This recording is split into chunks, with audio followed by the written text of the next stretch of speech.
Tratamento espiritual durante o sono. Muitas vezes somos operados espiritualmente durante o sono sem saber. Muitas das nossas doenças podem ser curadas durante o sono com a ajuda de bons espíritos quando a cura é importante.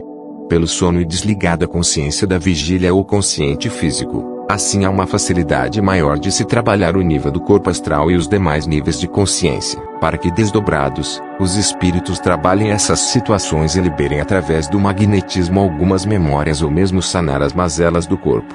As criaturas que normalmente adormecem profundamente nessa espécie de tratamento, teriam dificuldade maior de expandir a consciência, entrar em estado alterado, para verificação de seu passado, caso não estivessem em processo de sono.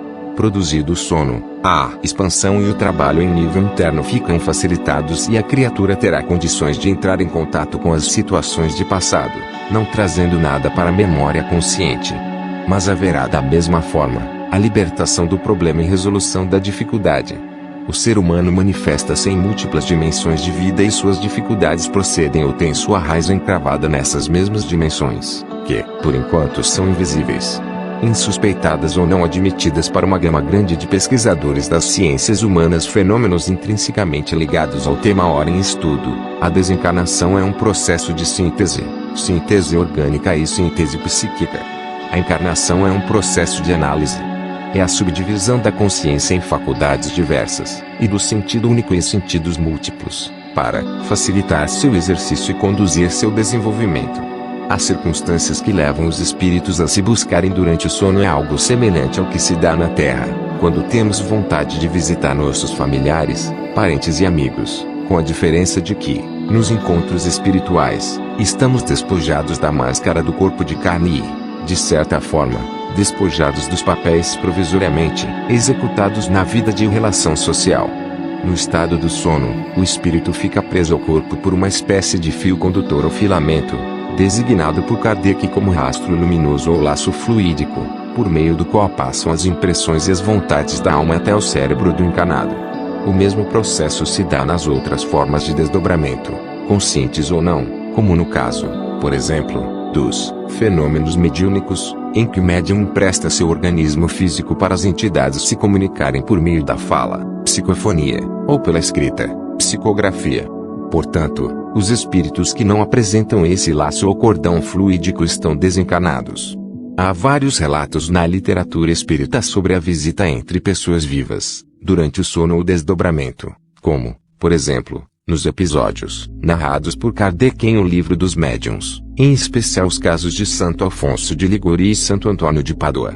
Estes dois últimos foram retirados, como diz Kardec, não das lendas populares, mas da história eclesiástica. Santo Afonso de Ligório foi canonizado antes do tempo prescrito, por se haver mostrado simultaneamente em dois sítios diversos, o que passou por milagre. Santo Antônio de Pádua estava pregando na Itália, quando seu pai, em Lisboa, ia ser supliciado, sob a acusação de haver cometido um assassínio. No momento da execução, Santo Antônio aparece e demonstra a inocência do acusado. Comprovou-se que, naquele instante, Santo Antônio pregava na Itália, na cidade de Pádua. No homem, a vida se apresenta como se fosse uma moeda de duas faces, a do corpo e a da alma, duas fases de uma só existência. Na primeira, o espírito está constrangido pelo esquecimento em virtude dos laços carnais, sendo que a influência da matéria é tão grande que, muitas vezes, nem se dá conta de que é um espírito imortal. Na segunda, vendo-se livre dos laços físicos, as faculdades do espírito ampliam-se e, conforme o caso, ele pode ajuizar um pouco melhor da sua situação de ser imortal, circunstância que influi grandemente nas suas decisões, durante a vigília. Como a primazia da alma, por persistir e sobreviver ao corpo, o espírito, durante a encarnação, sente-se um prisioneiro ou exilado no organismo físico, razão pela qual aproveita todas as brechas ou os momentos de desprendimento para se retemperar no mundo espiritual, onde se encontra com seus semelhantes, para os quais é atraído por afinidades e por interesses acalentados no íntimo, de acordo com o seu estágio evolutivo. Aquele que se deu conta desta realidade, antes de se entregar ao repouso noturno, procure fazer uma prece, de modo a ter um repouso tranquilo, oportunidade em que poderá, nesses instantes de liberdade, aurir forças e consolo para continuar lutando pelo próprio progresso, e, ao despertar, sentir-se-á mais forte contra o mal. mais corajoso,